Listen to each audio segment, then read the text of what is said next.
UP में चुनावों की तारीख के दिन जैसे जैसे नजदीक आते जा रहे हैं वैसे वैसे रैलियों की भीड़ लगातार बढ़ती जा रही है, आप देख भी रहे हैं। और हर नेता अपनी पूरी ताकत और दल बल के साथ बढ़ चढ़कर रैलियां निकाल रहा है, हिस्सा ले रहा है।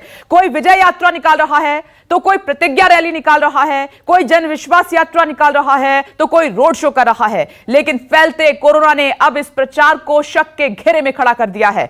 अब देश यही सोच रहा है कि क्या प्रचार वर्चुअली होना शुरू होगा और इसकी पहल सबसे पहले कौन करेगा। वहीं इन सब के बीच चुनाव आयोग आज यूपी के 3 दिन के दौरे पर पहुंच रहा है और 30 दिसंबर को ऐलान करेगा कि उसने क्या फैसला लिया है चुनावों को लेकर। और कोरोना की बढ़ती चिंताओं के बीच आज पीएम मोदी फिर यूपी पहुंच रहे हैं, जहां वो कानपुर के मेट्रो की सौगात देंगे तो प्रियंका गांधी समेत कांग्रेसी दिग्गज नेता दिल्ली में कांग्रेस का 137वां स्थापना दिवस मना रहे हैं। और हरदोई समेत 3 जगहों से अमित शाह हुंकार भरेंगे। आइसोलेशन के बाद अखिलेश यादव भी उन्नाव में विजय यात्रा निकाल रहे हैं। तो तमाम बड़े नेता अब मैदान में निकल चुके हैं। टीवी स्क्रीन पर नजर डालिए, मेरे सहयोगी और खास मेहमान जुड़ गए हैं। आपको मनीष शुक्ला जी नजर आ रहे हैं, बीजेपी स्पोक्सपर्सन, बीजेपी का पक्ष रखेंगे, और समाजवादी पार्टी स्पोक्सपर्सन अमीक जमाई जी, साथ ही डॉक्टर हिलाल अहमद नकवी जी। आप सभी का बहुत बहुत स्वागत है। और लेकिन इस वक्त मेरे साथ राजीव रंजन लखनऊ से मौजूद हैं और अशोक तिवारी भी जुड़ गए लखनऊ से। लेकिन रमन कुछ कह रहे हैं। Raman, over to you. देखिए, अभी कांग्रेस स्थापना दिवस की बात आपने कही। कांग्रेस स्थापना दिवस में सोनिया गांधी के द्वारा कांग्रेस का झंडा फहराया गया, लेकिन वो किसी अनहोनी के चलते वो झंडा गिर गया। उसके बाद फिर से वो झंडा फहराया जा रहा है और इसीलिए आप देख सकती हैं कि फिर से सोनिया गांधी समेत तमाम बड़े नेता, आप देख सकती हैं तस्वीरों में राहुल गांधी यहाँ पर मौजूद हैं, कांग्रेस पार्टी के बड़े नेता AK एंटनी मौजूद हैं, KC वेणुगोपाल मौजूद हैं, मणिशंकर अय्यर। ठीक है रमन, मैं लौट रही हूं आपके पास। देखिए, रमन बता रहे हैं कि किसी वजह से झंडा गिर गया लेकिन उसको दोबारा से अब फहराया जाएगा क्योंकि आज 137वां स्थापना दिवस है कांग्रेस का। इसको संकल्प दिवस के रूप में कांग्रेस मना रही है। अब राजीव, मैं आपके पास आ रही हूं। राजीव, ये बड़ी खबर आई कि चुनाव आयोग तो मूड में नहीं है कि चुनाव टाले जाए राज्यों में, लेकिन सवाल अब यह है कि कोई तो इस भीड़ को रोकेगा, कोई तो गाइडलाइन आएंगी। ये विस्फोटक की सबसे बड़ी वजह है जो रैलियों और रोड शो में भीड़ जुट रही है। नेता फिर निकल पड़े मैदान में।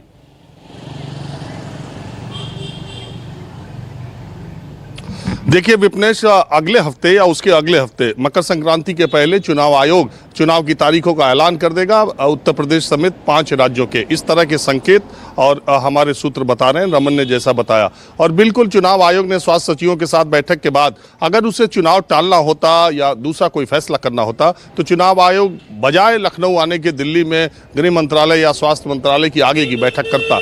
अगर लखनऊ आकर के यहाँ के अधिकारियों से, पुलिस के अधिकारियों से, राजनीतिक दलों से चुनाव आयोग 2 दिनी और पूरा भारी भरकम चुनाव आयोग का प्रतिनिधिमंडल आज लखनऊ दोपहर बाद पहुंच रहा है, तो इसका मतलब साफ है कि चुनाव आयोग अपने कदम उत्तर प्रदेश में चुनाव कराने के लिए बढ़ा चुका है। अब बात आती है कि राजनीतिक दलों पर इस तरह के भी संकेत मिल रहे हैं कि नए दिशा निर्देश रैलियों के लिए और राजनीतिक रैलियों सभाओं के लिए नए दिशा निर्देश जारी किए जाएंगे। चुनाव आयोग ने केंद्रीय स्वास्थ्य सचिव जो है उनको ये कहा है कि एक विस्तृत रिपोर्ट तैयार की जाए और जिन राज्यों में चुनाव हो रहे हैं वहाँ कोरोना का टीकाकरण किस तरीके का हुआ है उसकी रिपोर्ट दी जाए, ताकि जहाँ जहाँ टीकाकरण बचा हुआ है वहाँ बहुत तेज़ी से, चुनाव वाले राज्यों में तेज़ी से टीकाकरण हो, वैक्सीनेशन हो। दूसरी बात यह है कि जो बूस्टर डोज लगाने की बात है, चुनाव आयोग ने केंद्रीय स्वास्थ्य सचिव को यह भी कहा है कि 5 राज्यों में जहां चुनाव है, मतदान कर्मी जो सरकारी कर्मचारी इसमें भाग लेने जाएं, अगर उनके लिए जल्दी से जल्दी बूस्टर डोज की व्यवस्था हो जाती है तो उनको भी उसमें शामिल किया जाए। इस तरह की जानकारी मिल रही है। इससे साफ है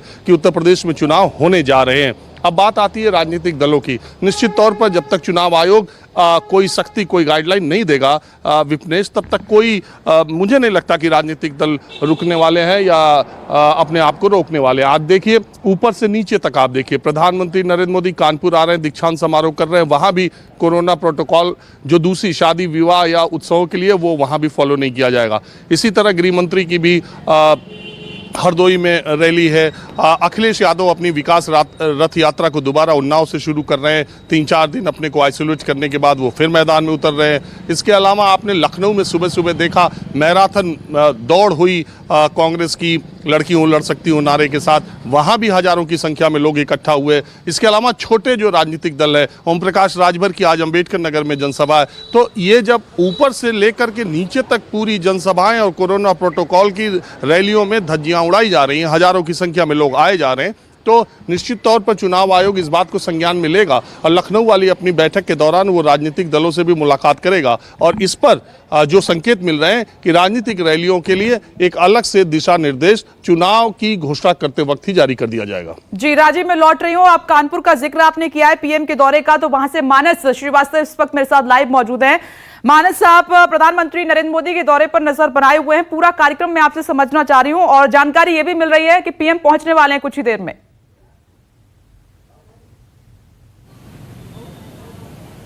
जी, उनका 11 बजे का कार्यक्रम है, 11 बजे वो पहुंचेंगे और इस वक्त जहाँ पर मैं मौजूद हूँ ये मेट्रो स्टेशन है कल्याणपुर का और IIT का, और बहुत लंबे वक्त से इंतज़ार किया जा रहा था कि कानपुर को मेट्रो की सौगात मिली। और मेट्रो को लेकर के आप जानती हैं कि उत्तर प्रदेश में बहुत सियासत हुई है।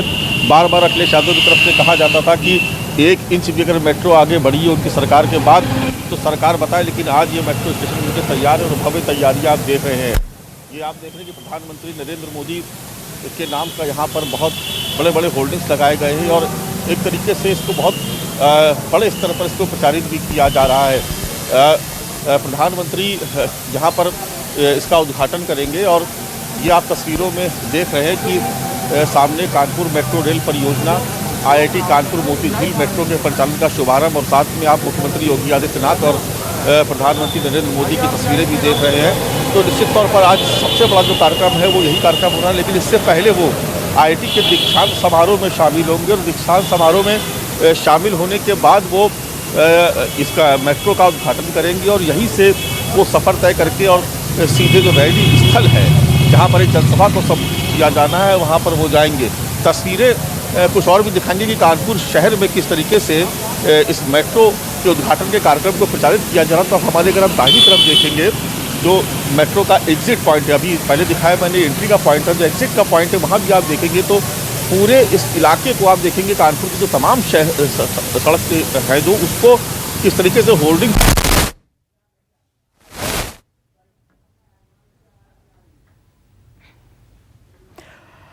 चलिए, आवाज हम नहीं सुन पा रहे हैं आपकी, मानस लौटेंगे, लेकिन ये तैयारियां प्रधानमंत्री नरेंद्र मोदी के कार्यक्रम को लेकर की गई हैं। लेकिन सबसे पहले IIT दीक्षांत समारोह में शामिल होंगे और उसके बाद यहां पर आएंगे, एक जनसभा को संबोधित करेंगे। आज बड़ी सौगात कानपुर को मिलेगी मेट्रो के रूप में।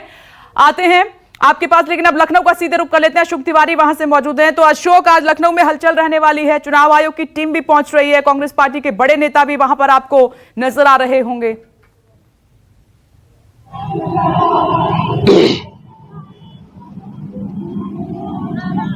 देखिए, निश्चित तौर पर आज बहुत गहमा गहमी भरा दिन माना जा रहा है उत्तर प्रदेश की सियासत के लिहाज से। इस वक्त मैं जहां पर मौजूद हूं ये राजधानी लखनऊ का इकाना स्टेडियम है, जहां पर कांग्रेस की तरफ से आज मैराथन का आयोजन किया गया था, जिसमें बहुत बड़ी संख्या में लड़कियों ने हिस्सा लिया है। कांग्रेस के तमाम सारे सीनियर लीडर्स भी उस आयोजन के दौरान मौजूद रहे, जिसमें राजीव शुक्ला, नसीमुद्दीन सिद्दीकी, यूपी कांग्रेस के अध्यक्ष अजय कुमार लल्लू समेत तमाम सारे यूपी के जो नेता थे वो आज इस मैराथन के दौरान मौजूद थे। इसके अलावा चुनाव आयोग की टीम भी आज दोपहर बाद लखनऊ पहुंचने वाली है, जहां पर उसकी विभिन्न राजनीतिक दल के नेताओं के साथ मुलाकात होनी है। कई घंटे उनसे मंथन भी किया जाना है। इसके बाद उत्तर प्रदेश के जो तमाम सारे बड़े अधिकारी हैं उनके साथ बैठक होगी, मुख्य सचिव से मुलाकात होगी, डीजीपी से मुलाकात होनी है और उसके बाद एक दिन निर्धारित किया गया है जब चुनाव आयोग प्रेस कॉन्फ्रेंस करेगा। तो कुल मिलाकर उत्तर प्रदेश पूरी तरह से चुनाव के मोड पर है। अगर आप पूरे यूपी की बात करिए तो आज अलग अलग जगहों पर तमाम तरह के बड़े आयोजन किए गए हैं, बीजेपी की तरफ से, समाजवादी पार्टी की तरफ से और जो दूसरी रीजनल पार्टीज हैं उनकी तरफ से। तो हर पॉलिटिकल पार्टी की तरफ से इस वक्त यह कोशिश की जा रही है कि चुनाव आचार संहिता लगने से पहले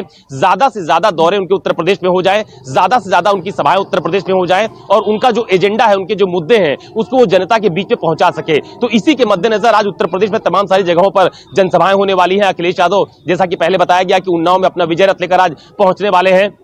तो कुल मिलाकर सभी राजनीतिक दलों की तरफ से कोशिश की जा रही है कि चूंकि चुनाव आयोग की टीम भी आज लखनऊ में आने वाली है, तो सभी राजनीतिक दल इस बात को लेकर पूरी तरह से मुतमईन होना चाहते हैं कि उनके जो एजेंडे थे, उनके जो मुद्दे हैं, वो जनता के बीच में चुनाव आचार संहिता लगने से पहले पहुंचा सके। और आज राजधानी लखनऊ में भी कांग्रेस की तरफ से एक बड़ा आयोजन इकारा स्टेडियम में किया गया, जिसमें बड़ी संख्या में लड़कियों ने भी अपनी भागीदारी दिखाई है। तो कांग्रेस पार्टी की तरफ से, समाजवादी पार्टी की तरफ से, बीजेपी की तरफ से, बीएसपी की तरफ से लगातार रैलियां चल रही है, लगातार जनसभाएं की जा रही है, जगह जगह पर सम्मेलन भी हो रहे हैं। रहे हैं और सभी पॉलिटिकल पार्टीज की तरफ से ये पूरी कोशिश की जा रही है कि वो जनता के बीच में अपने मुद्दों को सही ढंग से प्रस्तुत कर पाए ताकि उसका फायदा उनको विधानसभा के चुनाव में मिल सके।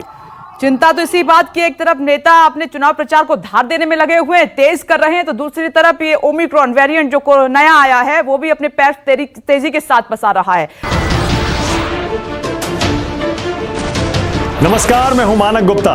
अगर आपको हमारा ये वीडियो पसंद आया हो तो इसे लाइक और शेयर जरूर करें और हां, हमें सब्सक्राइब और फॉलो करना ना भूलें ताकि आप देश और दुनिया की कोई खबर मिस ना करें। तो जुड़े रहिए हमारे साथ और देखते रहिए न्यूज़ 24।